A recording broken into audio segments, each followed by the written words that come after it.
Hi, our presentation is about overfishing by Alejandra Macias and Angela Lira.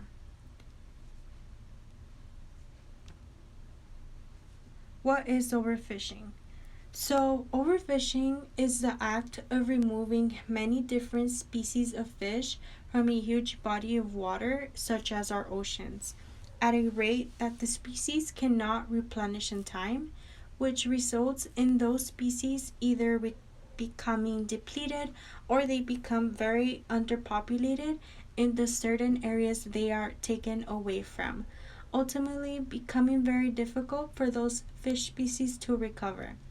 Overfishing is also mostly caused because industrial ships are able to catch 2 times more fish than there are fish available in the ocean, which creates a decrease in their population. Commercial fishing is another cause of overfishing, since this is the industry that fishes for commercial profit, and they do it despite various environmental effects such as pollution and habitat damage in the oceans in order to provide food around the country. For example, some of the fish species that are most threatened by overfishing are the bluefin tuna, Atlantic kelp, and the monkfish. Soon, if overfishing continues, more species will be threatened and driven to extinction, resulting in the elimination of more ocean ecosystems and biodiversity down in the ocean.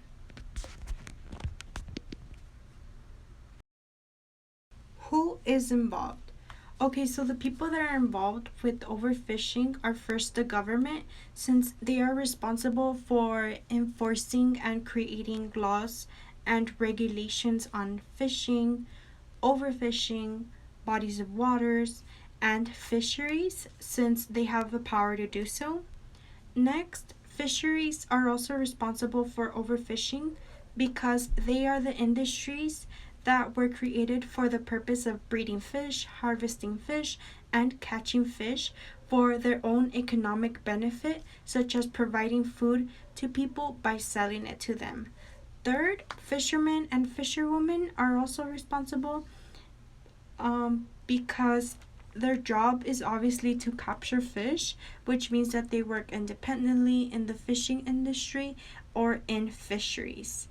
And lastly, we as humans are also involved in the process of overfishing because we are the ones demanding these industries to keep fishing, since we are the ones still consuming fish as a source of protein, and we are still continuing to buy them at the local markets. The issues and how it's happening. The main issues is that fish stocks, which are the amount of fish available to be tracked, whether it be in fisheries, fish farms, in the oceans, in the rivers, are becoming too depleted to recover due to overfishing. Now, fish populations are unable to reproduce, thus resulting in the loss of their population, the loss of the marine ecosystem, and now it's even causing a disturbance in the food chains down below in the oceans. Why is this happening? This is occurring as a result of little to no regulation on fishing practices from fishing industries. The problem with fishing is that there are no real limits and restrictions on fishermen and industrial fisheries, which makes it easier for overfishing to continue to happen. For example, in the government, the limits on the number of fish that can be caught are often set too high or they do not exist at all, which leads to overfishing that diminishes fish stocks and prevents fish from repopulating. Overfishing is also happening because there is a high demand from people wanting to buy and consume fish, since that is part of their eating lifestyle.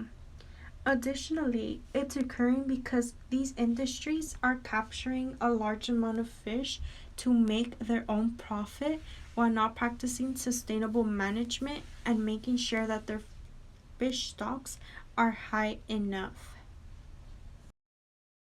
Where is this occurring? So fishing and overfishing typically occur in rivers, lakes, ocean bodies, and estuaries, which are bodies of water usually found where rivers meet the sea, and coastal waters for commercial purpose by fishermen and fisheries.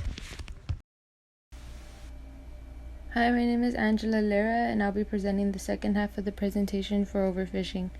My first slide is talking about the impacts on the environment. My first point being the bycatch impact, which is the act of getting marine animals that weren't aimed to be caught. It was estimated that it killed around 300,000 fish annually, and some of the threatened species were like small dolphins and sea turtles that were just caught accidentally because of the certain types of fishing that took place. My second point being the fishermen and their livelihood being endangered. Although many of them are considered as a main part of the problem, however, moving forward to it would be costing them their own jobs, as reaching a point where only a few fish are left would push them to a career shift or being left at home. And then lastly, humans with no fish. Fish are taken as one of the most consumed commodities worldwide. Places like Japan rely on it as a primary source. With the declining state of fish existence, humans would face a real lack of food supply disaster. In some spots, it might even reach starvation. The average consumption rate is 20 kilograms to 44 pounds per person annually. What part of the environment is affected? Impacts would be reaching the physical environment itself. The ecosystem is a set of connected lines that intersect with each other. If one part fails, the whole system will fall apart with it. Overfishing can lead to the disappearance of all fish that will also affect other shapes of life, like seabirds who primarily feed on them. The marine life food chain doesn't only affect what lives in the water, but what lies on land as well. Extinction, on a whole different level, will hit the globe. Protection of marine life. Many organizations were formed and aimed to protest sea species from the dangers they face. They put their own effort to conserve and protect the ecosystem. Then I put some methods and examples of organizations. Education has an important role as well. The awareness of how endangered the marine life is and what could happen if it keeps declining. Some methods are like schools and educational systems would be useful. Government and international lawmakers' role. Regulations to limit the annual amount of fishing, setting durations to stop fishing, and declaring some areas as fishing free. What is needed to solve the problem? Human demand. As mentioned earlier, average consumption for a human is 20 kilograms to 44 pounds per person annually. This high demand creates a big need for fishermen, and that leads to overfishing. Awareness campaigns and education needs to be provided better for people to know what is happening to decrease their consumption rate.